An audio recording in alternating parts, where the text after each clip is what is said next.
தட்டாஞ்சாவடி தொகுதியில் வசிக்கும் வீடற்ற ஏழை எளிய மக்களுக்கு இலவச மனைப்பட்டா வழங்கிட வலியுறுத்தி சேது செல்வம் தலைமையில் ஆர்ப்பாட்டம் நடைபெற்றது.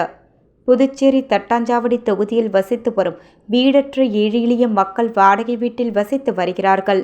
இவர்கள் சம்பாதிக்கும் வருவாயில் பாதிக்கும் மேற்பட்ட தொகையை வாடகையாக செலுத்தி வறுமையில் வாழ்ந்து வருகிறார்கள். எனவே இவர்களுக்கு வீட்டு மனைப்பட்டா அல்லது அடுக்குமாடி குடியிருப்பு வழங்க வலியுறுத்தி வீடற்ற மக்களுடன் கோரிக்கை முழக்க ஆர்ப்பாட்டம் நடைபெற்றது. கோயில் மனைகளில் குடியிருந்து வரும் புதுப்பேட்டை, வேலன் நகர், கவுண்டம்பாளையம், சுப்பையா நகர், தட்டாஞ்சாவடி, பொய்யாக்குளம், முத்துலிங்கம்பேட்டை ஆகிய ஊர்களில் உள்ள மக்களுக்கு இலவச மனைப்பட்டா வழங்கிட புதுப்பேட்டை முருகேசன் நகரில் அரசு ஆர்ஜிதம் செய்துள்ள இடத்தில் இலவச மனைப்பட்டா அல்லது அடுக்குமாடி குடியிருப்பு கட்டி வழங்கிட நீண்ட காலமாக பொய்யாக்குளத்தில் வசிக்கும் மக்களுக்கு மனைப்பட்டா வழங்கிட நடவடிக்கை எடு. இந்த ஆர்ப்பாட்டத்திற்கு சேது செல்வம் தலைமை வகித்தார்.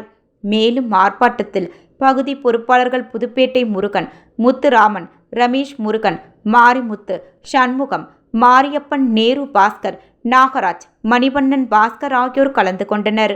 மேலும் தட்டாஞ்சாவடி தொகுதியை சேர்ந்த 300க்கும் மேற்பட்ட பொதுமக்கள் கொட்டும் மழையிலும் திரளாக கலந்து கொண்டனர்.